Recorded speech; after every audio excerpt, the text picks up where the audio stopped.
Hello friends, welcome to Indian study पर आपका स्वागत है। दोस्तों, आज की इस वीडियो में मैं आप लोगों के लिए रीजनिंग का टेस्ट लेकर के आया हूं, जो कि आपके आने वाले एग्जाम यूपी जेल वार्डर के लिए बहुत ही ज़्यादा इंपॉर्टेंट है। वीडियो को एंड तक जरूर देखिएगा, क्योंकि लास्ट में मैं आपसे क्वेश्चन भी पूछूंगा और उसका आंसर आपको कमेंट बॉक्स में बताना होगा। साथ ही साथ इस वीडियो की पीडीएफ डिस्क्रिप्शन में टेलीग्राम चैनल का लिंक दिया हुआ है, वहां से आप प्राप्त कर सकते हैं। पहला क्वेश्चन दोस्तों आपके सामने, टॉक का स्पीक से एक खास संबंध है, उसी तरह होनेस्ट का ट्रुथफुल से वैसा ही संबंध है। तो इस प्रकार लिसन का जो संबंध है वो किससे होगा? अब देखो, यहाँ पर टॉक का जो सिनोनिम होगा वो होगा आपका स्पीक। ऑनेस्ट का जो सिनोनिम होगा वो होगा आपका ट्रुथफुल। सिनोनिम का मतलब आपका पर्यायवाची से होता है। तो लिसन का पर्यायवाची अगर हम देखेंगे तो क्या होगा? तो देखो, लिसन का जो पर्यायवाची है ये हेयर से होगा, यानी कि इस क्वेश्चंस का तीसरा ऑप्शन जो है वो आपका बिल्कुल क्या होगा? करेक्ट होगा। अब नेक्स्ट क्वेश्चंस स्टार्ट करने से पहले मैं आपको बता दूं, जब एग्जाम क्रैक करने की हो बात तो अनअकैडमी है आपके साथ। इसी उद्देश्य के साथ अनअकैडमी आप लोगों के लिए यूपी जेल वार्डर का रिवीजन बैच लेकर के आया है, जो कि 2 नवंबर से स्टार्ट भी हो चुका है, जिसका लिंक डिस्क्रिप्शन में दिया हुआ है। इस कोर्स को परचेस करने के लिए रेफरल कोड का यूज़ कीजिएगा तो 10% का आपको डिस्काउंट मिल जाएगा। अब कई बच्चे ऐसे जो रेफर करना चाहते हैं, लेकिन असमंजस में है कि मैं परचेस करूं या नहीं। तो देखो, इसमें आप लोगों के लिए प्रिंस चौधरी और सारंश गुप्ता, इन दोनों के द्वारा अनअकैडमी के प्लस प्लेटफॉर्म पर स्पेशल क्लास भी चलाई जा रही है। स्पेशल क्लास आपकी बिल्कुल फ्री ऑफ कॉस्ट होती है। ये शाम 7 बजे क्लास लेते हैं और ये रात 8 बजे क्लास लेते हैं, ठीक है ना। ये हिंदी और ये जीके की क्लास लेते हैं। अगर आप लोगों का कुछ भी डाउट हो तो आप पहले एक बार स्पेशल क्लास जा कर के ले लीजिए, उसके बाद कोर्स में एनरोल कर लेना। मैं स्पेशल क्लास और कोर्स दोनों का ही लिंक ही आपको प्रोवाइड करवा दूंगा। जब आपको जैसा ठीक लगे तो आप एक बार क्लास जरूर ले लीजिएगा, उसके बाद कोर्स को परचेस कर लीजिएगा, ठीक है। नेक्स्ट क्वेश्चंस की तरफ बढ़ते हैं। नेक्स्ट क्वेश्चंस में आपको भिन्न को बताना है, यानी कि कौन सा जो है वो अलग है। बिल्कुल इंपॉर्टेंट क्वेश्चन है, आसानी से आप इस क्वेश्चंस का आंसर दे सकते हैं। कुरुक्षेत्र, हल्दी घाटी, उसके बाद आपका सारनाथ और पानीपत, इसमें आपको बताना है। अब देखो, सारनाथ को छोड़कर ये सभी युद्ध स्थल हैं, जबकि सारनाथ जो है वो एक धार्मिक स्थल है। तीसरा ऑप्शन यहाँ पर आपका बिल्कुल करेक्ट होगा। नेक्स्ट क्वेश्चंस में भी आपको वही काम करना है। अब देखो, सिर, टोपी, स्याही, दवात, भेंट, आभरण। अब देखो, कागज पर पेंसिल से लिखा जाता है, सिर पर टोपी पहनी जाती है और भेंट पर आभरण दी जाती है। आभरण होता है, यानी कि उसको जो रैपिंग बोलते हैं उसको आभरण होता है। लेकिन स्याही जो है वो दवात नहीं, बल्कि दवात में स्याही होती है। तो यहाँ पर बिल्कुल अलग है। तीसरा ऑप्शन करेक्ट हो जाएगा। नेक्स्ट क्वेश्चन यहाँ पर, ए को 5 कोड करते हैं, बी को 6 कोड करते हैं और सी को करते हैं हम 7। तो इस प्रकार हम 6, 5, 27, 29, 9, 22 और 23 अंकों से कौन सा शब्द बनेगा? अब देखना, ए वर्णमाला में पहले स्थान पर आता, लेकिन 4 जोड़ दिया तो 5वें स्थान पर।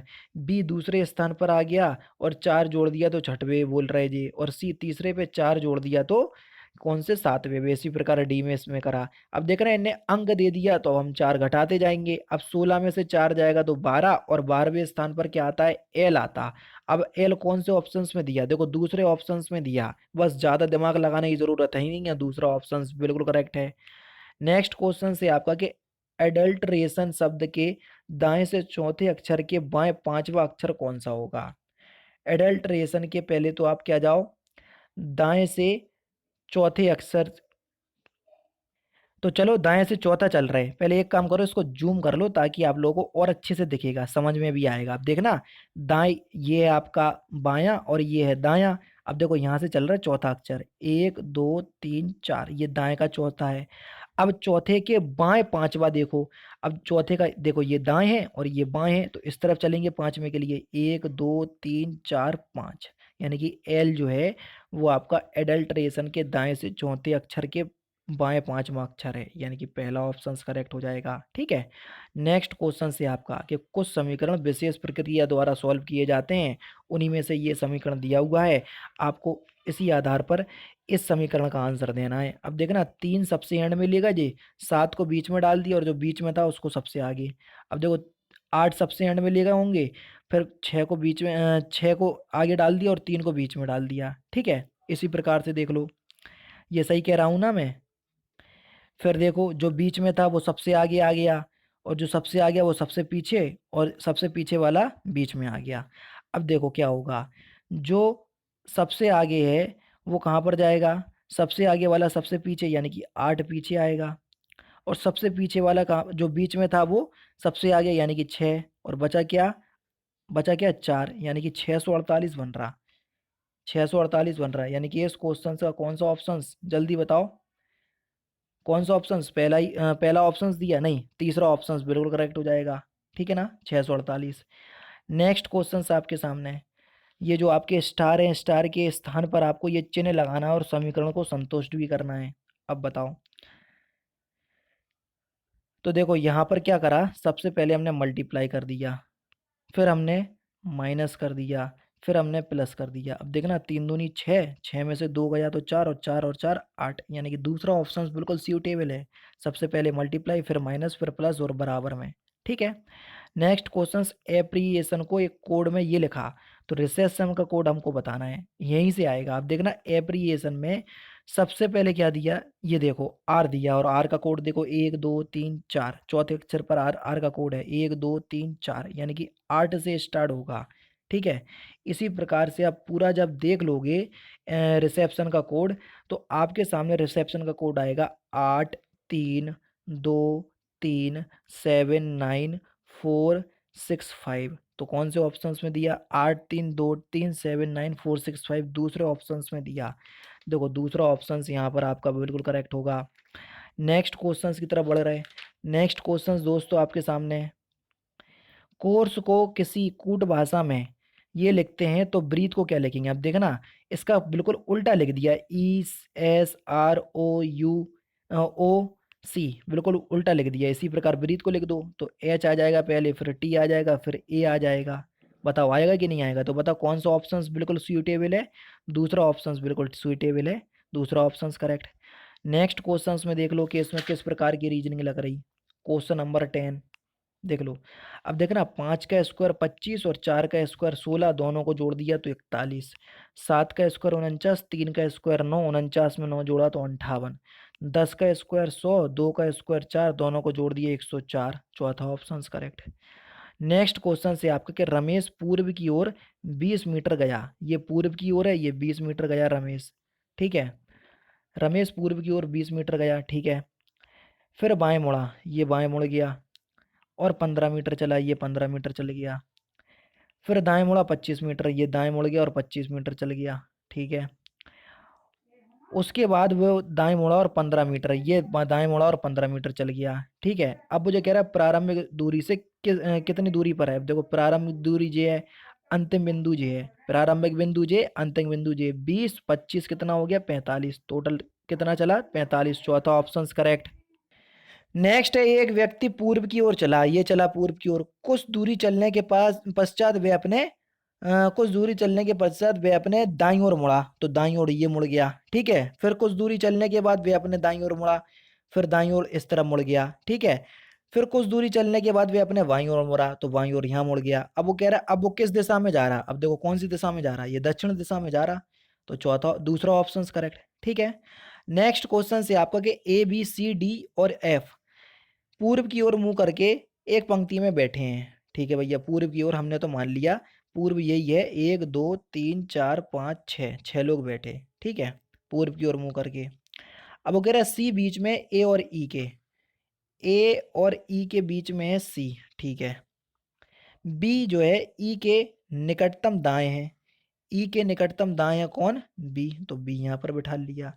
डी के बाईं ओर है, और बी जो है वो डी के बाईं ओर है, तो डी यहाँ बैठ गया। बचा कौन, एफ, ये एफ यहाँ बैठ जाएगा। तो कह रहा है बाएं छोर पर कौन बैठा, बाएं छोर पर एफ बैठा, यानी कि इस क्वेश्चन का दूसरा ऑप्शन करेक्ट, ठीक है। नेक्स्ट क्वेश्चन देख लो, आपको सार्थक क्रम में लगाना है। देखो सबसे पहले बिंदु होएगा, बिंदु से आप रेखा बनाएंगे, ये पहले नंबर पे रेखा बनाएंगे, दूसरे नंबर पे रेखा से हम कोण बना सकते हैं, तो ये तीसरे नंबर पे हो जाएगा, ठीक है। और कोण से हम त्रिकोण भी बना सकते हैं या त्रिभुज, तो ये चौथे नंबर पे हो जाएगा, ठीक है। और वर्ग बनेगा फिर 5वें नंबर पे, यानी कि 1 5 4 2 3। तो कौन से ऑप्शन में दिया 1 5 4 2 3। तो आपका जो सही आंसर हो जाएगा वह हो जाएगा ऑप्शन नंबर डी। ठीक है, नेक्स्ट क्वेश्चन आपके सामने देख लो। क्रम से लगाना है आपको डिक्शनरी के अनुसार। सबसे पहले कौन सा अक्षर आएगा? देखो सबसे पहले आएगा आपका अपार्टमेंट, यानी कि ये पहले नंबर पे आएगा, पांचवा पहले नंबर पे आएगा। फिर आएगा आपका एप्पल, तो ये दूसरे नंबर पे आएगा। फिर आएगा आपका एप्लीकेशन, यानी कि ये तीसरे नंबर पे आएगा। यानी कि 1 5 1 4 कौन से ऑप्शंस में दिया? 5 1 4। देखो एक ही ऑप्शंस में दिया, तो ज़्यादा आगे बढ़ो नहीं, ज़्यादा दिमाग लगाओ नहीं। चौथा ऑप्शन यहाँ पर आपका बिल्कुल क्या होगा? करेक्ट हो जाएगा। नेक्स्ट क्वेश्चंस में आपको फिल इन द ब्लैंक्स के स्थान पर क्या आएगा ये हमको बताना है। अब देखो लो इसमें आप क्रम गिन लो पहले कितने हैं। 1 2 3 4 5 6 7 8 9 10 11 12 12 है। या तो 3 का बनेगा या 4 का बनेगा। तो यहाँ पर आपका बन रहा 2 2 का बन रहा। ले भैया, तो यहाँ पर इनने क्या करा, सबसे पहले y लगा दिया, यानी कि वाई एक्स, फिर एक्स एक्स एक्स, यानी कि वाई एक्स एक्स एक्स, फिर वाई एस एक्स एक्स। ठीक है, इस तरीके से इनने लगाया। तो यहाँ पर आपका जो सही आंसर दे रहा है वो दे रहा है ऑप्शन नंबर डी, यानी कि चौथा ऑप्शन यहाँ पर आपका क्या होगा दोस्तों? करेक्ट होगा। तो एक बार आप जरूर से चेक कर लीजिएगा। ठीक है, नेक्स्ट क्वेश्चन, क्योंकि देखो रीजनिंग लाने का मतलब है केवल और केवल आप लोगों को ये दर्शाना कि किस तरीके से क्वेश्चंस आते हैं। रीजनिंग में आकर के करवा तो रहा हूं, लेकिन सिर्फ दर्शाने के लिए कि ऐसे क्वेश्चंस पूछे जाएंगे। अब घर पे प्रैक्टिस करो आप, क्योंकि जितनी प्रैक्टिस करोगे उतना अच्छा है। ठीक है, नेक्स्ट क्वेश्चंस देख लो, क्वेश्चन नंबर 17। अब देखो सी जो है वो तीसरे स्थान पर आता, फिर सी में कितना जुड़ गया? 6, तो आई आ गया 9वें स्थान पर। 9 में कितना जुड़ गया? 5, तो 5 आ गया आपका 14, यानी कि 9 5 14, 14वें स्थान पर एन। अब पहले कितना जुड़ा? 6, फिर 5, अब 4 तो जुड़ेगा, 9 में 4 जोड़ दो, यानी कि 14 में 4 जोड़ दो 18, और 18वें स्थान पर आर आता। तो आर कौन से ऑप्शन में सबसे पहले दिया? दूसरे ऑप्शन में। बस बात खत्म। नेक्स्ट क्वेश्चंस देखो, 1 का स्क्वायर, 7 का स्क्वायर, 11 का स्क्वायर, फिर 17 का स्क्वायर। अब देखना 1 के बाद 7 का स्क्वायर दिया, अब 7 के बाद 11 का स्क्वायर आएगा, यानी कि अभाज्य संख्याओं का स्क्वायर हो रहा मोस्टली देखा जाए। तो 11 का स्क्वायर कितना होगा? 1 के बाद 7, 7 का स्क्वायर 11, 11 के बाद 13 का स्क्वायर आएगा 169। दूसरा ऑप्शन बिल्कुल करेक्ट। क्वेश्चन नंबर 19 देख लो, 0 2 6 12 20, क्वेश्चन 42। अब देखो क्या आएगा इस, देखो 0 में 2 जुड़ा तो 2, और 2 में 4 जुड़ा तो 6, और 6 में 6 जुड़ा तो 12, 12 में 8 जुड़ा तो 20, यानी कि 2 जुड़ा, फिर 4 जुड़ा, फिर 6 जुड़ा, फिर 8 जुड़ा, फिर क्या जुड़ेगा? 10, यानी कि 20 में 10 जुड़ा तो 30। दूसरा ऑप्शन करेक्ट। लास्ट क्वेश्चन आपके सामने ये दिया हुआ है। अब इस क्वेश्चन का आंसर आप लोग खुद बताना, और अल्फाबेटिक रीजनिंग है ये, तो बिल्कुल समझ लो कि गलत होनी नहीं चाहिए ये, क्योंकि बहुत सिंपल रीजनिंग होती है ये अल्फाबेटिक रीजनिंग। ठीक है, तो इस क्वेश्चन का आंसर आप लोग सही करने की कोशिश करना। ठीक है, तो दोस्तों फिलहाल की वीडियो में तो सिर्फ इतना ही। अगर आपको वीडियो पसंद आए तो प्लीज़ दोस्तों वीडियो को लाइक कीजिए, शेयर कीजिए, और साथ ही साथ हमारे चैनल को सब्सक्राइब करना ना भूलें, क्योंकि मैं रोजाना इसी तरह की वीडियोस आप लोगों के लिए लाता रहता हूँ। नमस्कार दोस्तों, जय हिंद, जय भारत।